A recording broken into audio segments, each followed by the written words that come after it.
Syngenta Canada and C&M Seeds present the Wheat School on RealAgriculture.com.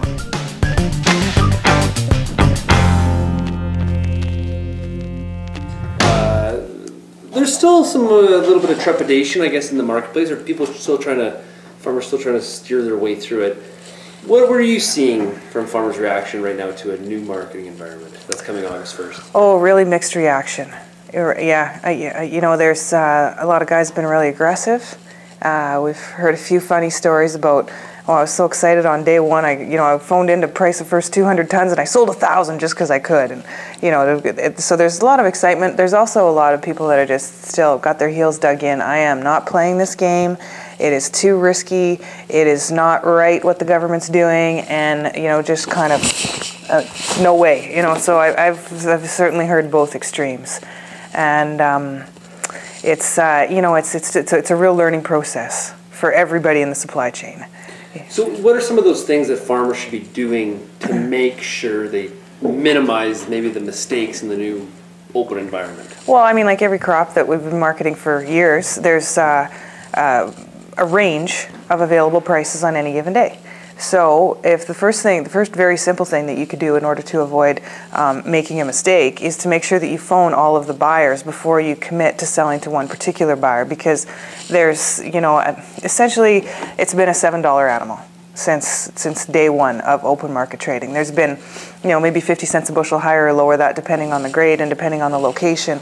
But we've always in the past had fixed deductions, a fixed basis, if you will, from the wheat board's in-store prices to each country location, and they very accurately reflected transportation spreads to either coast. They're biggest in the middle of Saskatchewan, and they're the smallest in southern Alberta and southern Manitoba. So that kind of pattern hasn't emerged yet.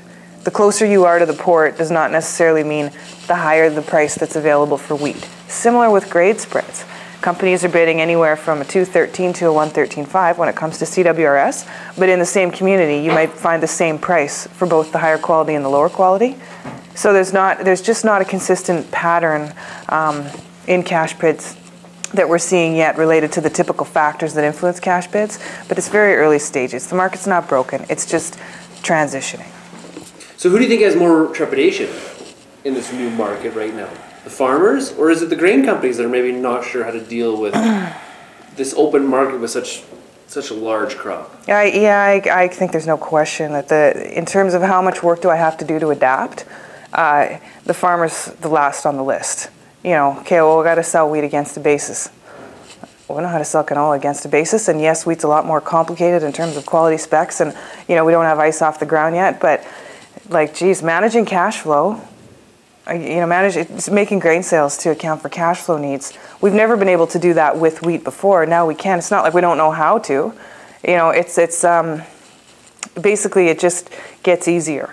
From a line company perspective, though, or worse yet, a processor perspective, or an importer that only ever dealt with the board, they might not have ever had their own contracts. They might not have ever considered how it works to buy grain directly from a producer.